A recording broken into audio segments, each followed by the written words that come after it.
చంద్రబాబు నాయుడు గారికి ఆయన పుత్రరత్నానికి ఒక మంచి అలవాటు ఉంది. అదేంటంటే అడ్డంగా దొరికిపోవడం, దొరికిపోయిన తర్వాత మిద్దెలెక్కి అరవడం, బుకాయించడం. అప్పుడు ఓటుకు నోటు కేసులో మన వాళ్ళు బ్రీఫ్డ్ మీ అని అడ్డంగా దొరికిపోయారు. ఆ రోజు నుంచి ఈ రోజు వరకు మళ్ళీ చంద్రబాబు నాయుడు గారు అప్పుడు కూడా ఇట్లే రంకెలేశారు. ఏమని? మా మీద మా ఫోన్లు ట్యాప్ చేస్తారు. అంతేగాని ఏనాడు కూడా నేను కాదు అన్నదన్న మాట మాత్రం పొరపాటున కూడా అన్నాడు. ఈరోజు ఏమైంది? ఇక్కడ చాలా సిల్లిగా మాట్లాడుతున్నారు. ఏమంటారు? తెలంగాణ పోలీసులు, తెలంగాణ అధికార వ్యవస్థ ఈ ఐటీ గ్రిడ్ అనే కంపెనీ మీద దాడులు చేసింది. అయ్యా, జరిగింది ఏంటంటే ఇప్పుడు అమరావతి అనేది మీ రాష్ట్రం, మీ రాజధాని. అమరావతికి ఒక అమెరికా టూరిస్ట్ వచ్చిండు అనుకో, ఆయన పర్సు పోయిందనుకో, ఆ పర్సులో విలువైన సమాచారం ఉందనుకో, ఆ అమెరికా టూరిస్ట్ ఒక కంప్లైంట్ ఇస్తాడు పోలీసు వాళ్ళకి, అయ్యా నా పర్సు పోయిందని. కేసు ఎక్కడ పెడతారా? అమరావతిలో పెడతారా, అమెరికాలో పెడతారా? అమరావతిలో పెడతారు కదా.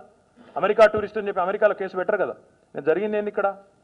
లోకేశ్వర్ రెడ్డి అనే ఒక వ్యక్తి, గతంలో ఏదో ఐటీ కంపెనీలో పనిచేసిన వ్యక్తి, నేను ఆంధ్రప్రదేశ్ పౌరుణ్ణి, ప్రస్తుతం ఇక్కడ హైదరాబాద్లో నివాసం ఉంటున్నా, ఆంధ్రప్రదేశ్ పౌరులకు సంబంధించిన సమాచారాన్ని, ఆంధ్రప్రదేశ్లో ఉండే కోట్లాది మంది పౌరులకు సంబంధించిన సమాచారాన్ని, అధికారిక సమాచారాన్ని, గవర్నమెంట్ వెబ్సైట్లో ఉండే, గవర్నమెంట్ డేటాలో ఉండే, డేటా సెంటర్లో ఉండే సమాచారాన్ని ప్రైవేటు వ్యక్తులకు అప్పచెప్తా ఉన్నారు. ప్రైవేటు వ్యక్తులు, ప్రైవేటు ఐటీ గ్రిడ్ అనే సంస్థ దీన్ని తెలుగుదేశం పార్టీకి రాజకీయంగా లబ్ధి చేసే విధంగా ప్రైవసీ చట్టాలకు తుట్లు పొడుస్తూ ఆంధ్రప్రదేశ్ ప్రజల పర్మిషన్ లేకుండా ఐటీ చట్టం సెక్షన్ 66, 72 ఐటీ యాక్ట్లోని ఈ రెండు సెక్షన్లు 66, 72ను ఉల్లంఘించి వారు తస్కరిస్తున్నారు. ఐటీ గ్రిడ్ అనే సంస్థ ఆంధ్రప్రదేశ్ ప్రభుత్వ వెబ్సైట్లో ఉండాల్సిన సమాచారాన్ని, ప్రజల యొక్క నిక్షిప్తంగా ఉండాల్సిన సమాచారాన్ని, ప్రజల అనుమతి లేకుండా, వారి పర్మిషన్ లేకుండా ఇంకొకరికి ఇవ్వకూడని సమాచారాన్ని తస్కరిస్తున్నారు, దొంగతనం చేస్తున్నారు అని తెలంగాణ పోలీసులకు కంప్లైంట్ ఇచ్చారు. అప్పుడు తెలంగాణ పోలీసు ఏం చేయాలి? జరిగింది క్రైమ్ ఇక్కడ, ఆ సంస్థ ఇక్కడే ఉంది, ఇచ్చిన వ్యక్తి, కంప్లైంట్ ఇచ్చిన వ్యక్తి ఇక్కడోడు, యాక్ట్ చేయాలన్నా వద్దాం? మేము యాక్షన్ తీసుకోవాలి కదా. తీసుకున్నాం. ఏం చేశాం మేము? ఎవరైతే ఐటీ గ్రిడ్ అనే సంస్థ ఉందో, ఎవరైతే ఆంధ్రప్రదేశ్ ప్రజల సమాచారాన్ని దొంగతనం చేసి వారి పర్మిషన్ లేకుండా ఆ సమాచారం మొత్తాన్ని తెలుగుదేశం పార్టీకి సంబంధించిన సేవా మిత్ర అనే ఒక వెబ్ యాప్లోకి డౌన్లోడ్ చేసి దాని ఆధారంగా రేపు ఎన్నికల్లో లాభం పొందాలనుకుంటా ఉన్నారో, దాన్ని కంప్లైంట్ ఆధారంగా మేము చర్య తీసుకుందామని ఆ సోదాకి పోతే వీళ్ళు చేసింది ఏంటండి? ఇది హిందూ అనే పత్రిక, ఇది ప్రపంచవ్యాప్తంగా విజిల్ బ్లోవర్ యాక్ట్ అని ఒకటి ఉందండి, మీకు ఐడియా ఉండాలి. విజిల్ బ్లోవర్ అంటే ఎవరు? ఏదైనా ప్రభుత్వాలు తప్పు చేసినప్పుడు కానీ, ఏదైనా సంస్థలు తప్పు చేసినప్పుడు కానీ దాన్ని ఎలుగెత్తి ప్రజల దృష్టికి తీసుకురావడం whistle blowing activity. Edward Snowden అని మీరు ఇన్ని ఉంటారు, అమెరికాలో కూడా జరిగింది విషయం. అక్కడి ప్రభుత్వం కూడా దుర్మార్గంగా వ్యవహారం చేయవద్దు. ఈ లోకేశ్వర్ రెడ్డి అనే వ్యక్తి తెలంగాణలో ఒక విజిల్ బ్లోవర్గా ఆయన ముందుకొచ్చి ఒక కంప్లైంట్ చేసి, మా ఆంధ్రప్రదేశ్ ప్రభుత్వం నాకు సంబంధం, నా పర్మిషన్ తీసుకోకుండా నా సమాచారాన్ని, నాకు సంబంధించిన వ్యక్తిగత విషయం, కులం ఏంది, ఆయన చేసే వృత్తి ఏంది, ఆయన ఎంత సంపాదిస్తున్నాడు, ఆయన పొలిటికల్ ప్రిఫరెన్స్ ఏంది, ఇట్లాంటి వ్యక్తిగతమైన సమాచారాన్ని, గోప్యంగా ఉంచాల్సిన సమాచారాన్ని బహిరంగంగా, బాహాటంగా దోపిడీ చేసి ప్రైవేటు వ్యక్తులకు, ప్రైవేట్ పార్టీలకు, రాజకీయ పార్టీలకు చేరవేస్తూ ఉంది అని ఆయన షికాయత్ చేస్తే, మేము యాక్ట్ చేస్తే వీళ్ళు ఏం చేస్తారండి? ఇది జరిగింది. Data breach, whistle blower abused by Andhra police. Andhra పోలీసులకు తెలంగాణలో ఏం పనండి? జరిగింది నేరం ఇక్కడ, ఆ సంస్థ హెడ్ క్వార్టర్స్ ఇక్కడ, జ్యూరిస్డిక్షన్ ఎవరిది? తెలంగాణ పోలీస్. నేరమే జరగకపోతే, తప్పే చేసి ఉండకపోతే ఇంత భయం ఎందుకండి? ఆంధ్ర పోలీసులు వచ్చి లోకేశ్వర్ రెడ్డి ఇంటి మీద దాడి చేసి, ఇష్టం వచ్చినట్టు తిట్టి, నోటికొచ్చినట్టు దుర్భాషలాడి, ఏం పని ఆంధ్ర పోలీస్కి ఇక్కడ? నాకు అర్థం కాదు. ఒక విజిల్ బ్లోవర్ ఇంటికి వెళ్ళి నేరుగా దాడి చేయవచ్చా? తప్పు కాదా అది? తప్పు చేసింది, దొంగతనం చేసింది తెలుగుదేశం పార్టీ. వ్యక్తిగత సమాచారాన్ని గోప్యంగా ఉంచాల్సిన అధికారంలో ఉండే ప్రభుత్వమే ఆ సమాచారాన్ని పార్టీకి చేరవేస్తుంటే దీన్ని ఏ రకంగా చూడాలండి? కేసులు పెట్టి ఆంధ్రప్రదేశ్ ప్రభుత్వంలో ఉండే బాధ్యులను వారి మీద కఠినంగా చట్టం ప్రకారం చర్య తీసుకోవాలా? చేసింది తప్పు, పైపెచ్చు దొంగకు నోరెక్కువ అని ఉల్టా చోర్ కొత్వాల్ కూడా అంటే అని తెలంగాణ ప్రభుత్వం మీద దుమ్మెత్తిపోస్తూ ఉన్నారు.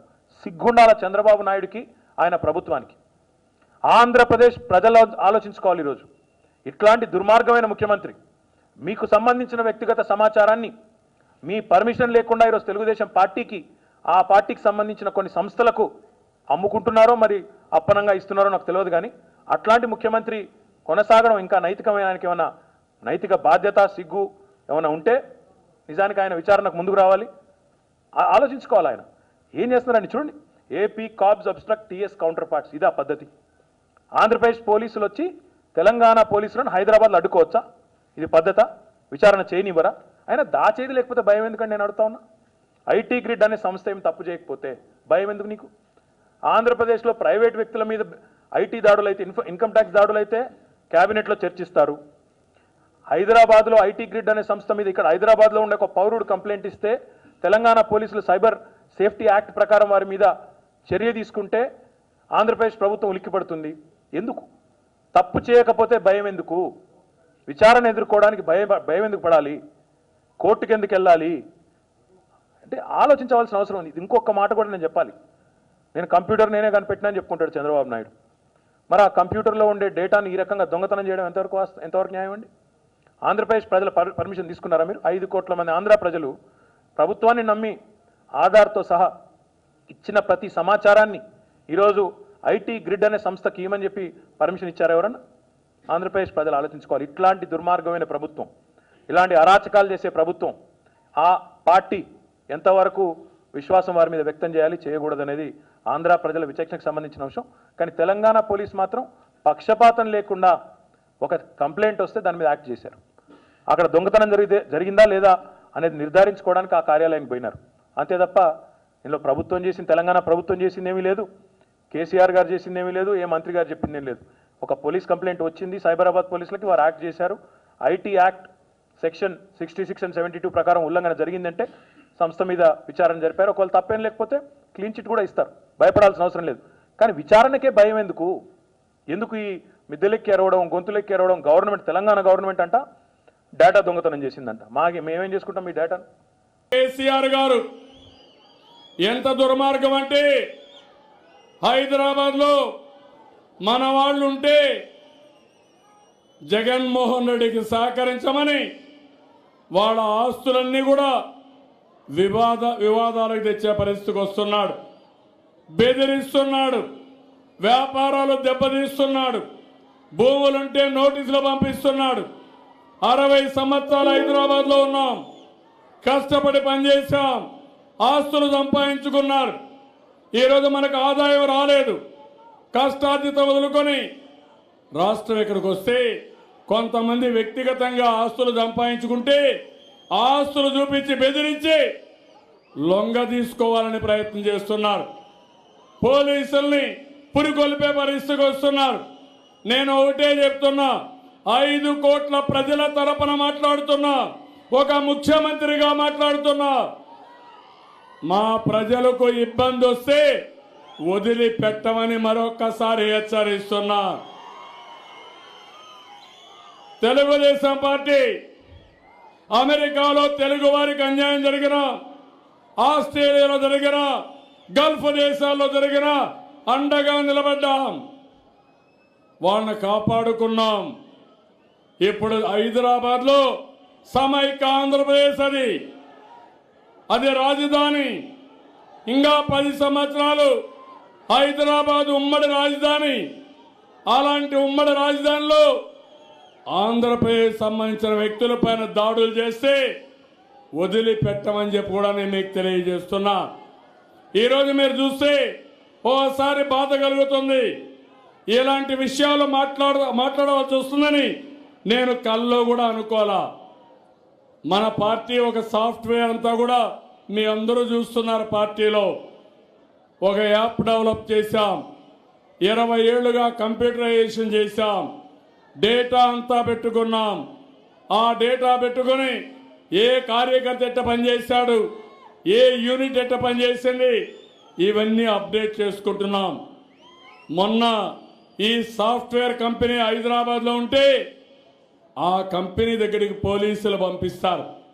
వాళ్ళు చెప్పిన వివరణ ఏదంటే, విజయసాయిరెడ్డి కంప్లైంట్ ఇస్తే కేసీఆర్ గవర్నమెంట్ మన కంపెనీకి, మనకు సేవ చేసే కంపెనీ పైన దాడి చేయడానికి వచ్చారు. మన రికార్డులు ఎత్తకపోవడానికి వచ్చారు. మనం ఎన్నికల్లో పనిచేస్తే చిన్న భిన్నం చేయాలని ఆలోచించారు. నేను అడుగుతున్నా పోలీసుల్ని, చట్టాన్ని ఉల్లంఘిస్తున్నారు. ఎవరిచ్చారు మీకు ఈ అధికారం? ఏ రూల్ కింద వచ్చారు మా దగ్గరికి? ఎందుకు మమ్మల్ని హెరాస్ చేస్తున్నారు? హైదరాబాద్ లో పనిచేసుకునే స్వేచ్ఛ మనకు లేదా తమ్ముళ్ళు అని మిమ్మల్ని అడుగుతున్నా. నేను ఒకటే చెప్తున్నా, నేను కూడా 40 ఏళ్ళు రాజకీయాలు చూశా. దుబాయ్లో రూలర్స్ దగ్గర వ్యాపారాలు చేస్తాం, సింగపూర్లో వ్యాపారాలు చేస్తాం, అమెరికాలో వ్యాపారాలు చేస్తాం, చైనాలో వ్యాపారాలు చేస్తాం, బెంగళూరులో వ్యాపారాలు చేస్తున్నాం, చెన్నైలో వ్యాపారాలు చేస్తున్నాం, హైదరాబాద్లో కూడా వ్యాపారాలు చేస్తాం. మీరు మా ఆర్థిక మూలాలు పట్టుకుని మీ ప్రత్యర్థులకి జగన్మోహన్ రెడ్డికి సహకరించడానికి మా మీద దాడులు చేస్తే కబద్దార్ జాగ్రత్తగా ఉండండి. మేము కూడా మిమ్మల్ని వదిలిపెట్టమని 5 కోట్ల ప్రజల తరపున హెచ్చరిస్తున్నా. చాలా బాధ కలిగింది చూడంగానే. తమాషా కాదు, సీనియర్ నాయకుడిగా చెప్తున్నా, ఎక్కడైనా తెలుగువాడు పనిచేసే అవకాశం ఉంది. అమెరికాలో మన మీద ప్రజలు దాడి చేసి అమెరికా ప్రపంచంలో అన్ని దేశాలు కూడా తిరుగుబాటు చేసే పరిస్థితికి వచ్చింది. హైదరాబాద్ భారతదేశంలో ఒక భాగం. మీరేమి నియంతలు కాదు, ఇష్ట ప్రకారం చేయలేరు. ఈ విషయాన్ని అంత తేలిగ్గా వదిలిపెట్టాం. ఎవరైనా సరే ఆంధ్రప్రదేశ్లో పుట్టి ప్రపంచంలో ఎక్కడ పనిచేసినా, ఎవరికి అన్యాయం చేసినా వాళ్ళకు అండగా నేనుంటానని తెలుగుదేశం సాక్షిగా మరొకసారి చెప్తున్నా.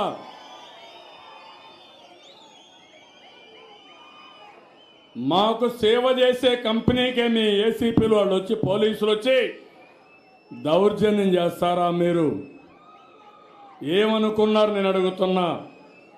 ఇదంతా ఈజీగా కూడా వదిలిపెట్టాం.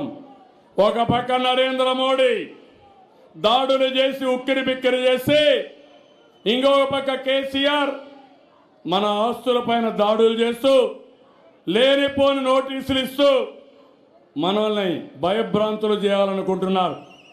ఈ రెండు కూడా సాగవు. మర్యాదకు మర్యాద. అనవసరంగా మీరు రెచ్చిపోతే మేము కూడా రెచ్చిపోవాల్సి వస్తుంది. ఇది గుర్తుపెట్టుకోమని హెచ్చరిస్తున్నా. అందుకని ఇదంత ఈజీగా వదిలిపెట్టాం. తెలంగాణ ప్రభుత్వం సమాధానం చెప్పాలి. మీరెవరు మా ఆఫీసుకి రావడానికి? ఏ చట్టం కింద వచ్చారు? ఏ రూల్ కింద వచ్చారు? ఏం వైలేట్ చేశాం మేము? మీకేం సంబంధం? ఆంధ్రప్రదేశ్లో పుట్టిన విజయసాయి రెడ్డి ఇక్కడ రాజకీయంగా ఓట్లు అడిగినప్పుడు తెలంగాణలో ఎందుకు ఫిర్యాదు ఇచ్చారు? అంటే మీకు అనుకూలమైన పోలీసులు కాబట్టి ఆ పోలీసుల ద్వారా మీరు ఆటలాడాలనుకుంటున్నారు. మీ ఆటలు సాగనీయమని మరొకసారి హెచ్చరిస్తున్నా. ఈ యొక్క జగన్మోహన్ రెడ్డికి ఒక కన్సల్ట్ ఉన్నాడు తమ్ముడు, ప్రశాంత్ కిషోర్ బిహారీ. ఆయన చెప్పింది ఏం చేస్తాడు. ఈయనకి రాజకీయం తెలియదు, ఆయనే మొత్తం రాజకీయం, ఆయనే ఇలాంటి లిటిగేషన్లు, ఆయనే ఇలాంటి సమస్యలు. కడాన ఆంధ్రప్రదేశ్ని మరో బీమార్ స్టేట్గా తయారు చేయాలనుకుంటున్నారు. మీ ఆటలు ఇక్కడ సాగవు, నీ ఆటలు బీహార్లో సాగుతాయి తప్ప ఇక్కడ సాగనీయమని గట్టిగా చప్పట్లు కొట్టి మీరు కూడా చెప్పాల్సిన అవసరం ఉంది.